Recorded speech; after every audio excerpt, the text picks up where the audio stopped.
Martin, it's a new year and it's that time when that Roman two-headed god, one looking forward, one looking backward to the old year and the new year, gives you a chance, I suppose, to reflect on your final year here.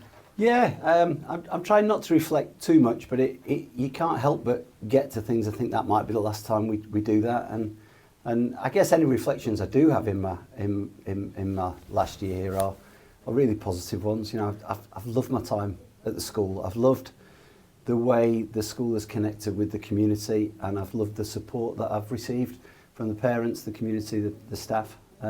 So lots of really positive memories, too many to kind of regale you with. But yeah, I just allow myself every now and again to just look back really fondly about, I guess, the journey the school's been on as well, from where we were, you know, 5-6 years ago to where we are now. Yeah, it's nice sometimes to take some pleasure from that.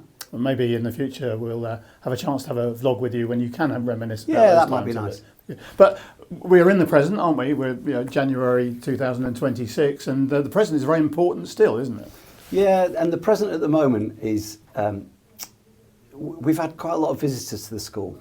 Increasingly, Lipson's role in the kind of wider school system is becoming more and more relevant. So we've had visits in the last week from Torquay Academy. We've had representatives from Westex and Sidmouth from within our trust.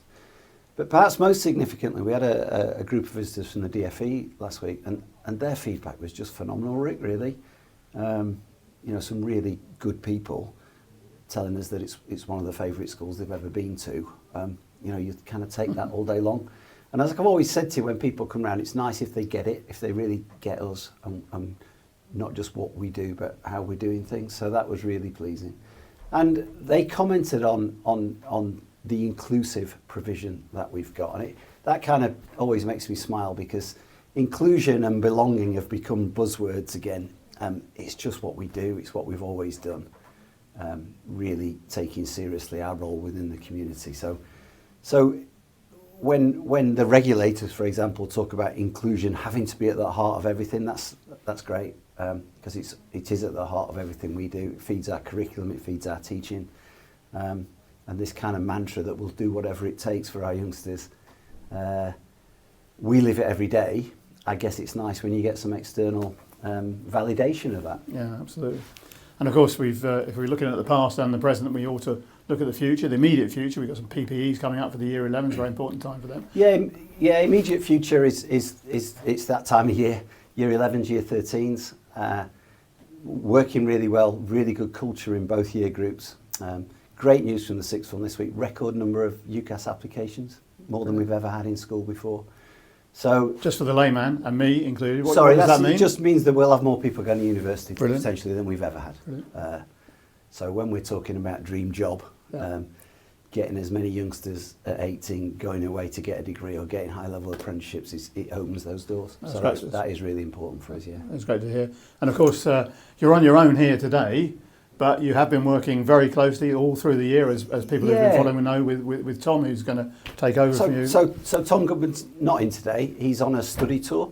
He's going to see some fantastic schools in the Bristol area with other head teachers from within our trust. I'm sure he'll bring some great ideas back like he does. But I guess it gives me a chance to talk about him when he's not here.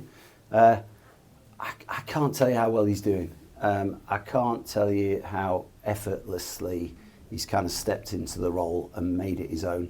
The team now see him as the boss or the leader. I shouldn't say things like that. The team see him as the leader. The staff certainly see him as the leader, as do the kids and the parents. So we've now got to start thinking really carefully about easing myself out so that he can just get on with it and do it. Mm-hmm. Got a few little things to do first, but I've always been confident when I've spoken to you about the future of the school. I just become more confident. It's really pleasing. People talk about legacy, but all I want is for Lipson to carry on getting better. And I know under Tom and with Claire Jones, you know, helping in the background, their ambition for the school is kind of limitless. And I think it's starting to gather momentum. I think people are thinking, actually, I can see where this is going, and it's just going to get better. So that's, from my point of view, that's about the most pleasing thing I could think of, really. That's brilliant. The immediate present is that you've got to dash off and take some lessons, haven't you? Yeah, I think they call it sweeping the sheds these days, don't they? I've got 3 groups upstairs waiting for me in the cover room. I'll go and do that. Oh God, it's hard, Rick, sometimes. We'll let you go. Thank you. Thank you very much indeed. Thank you.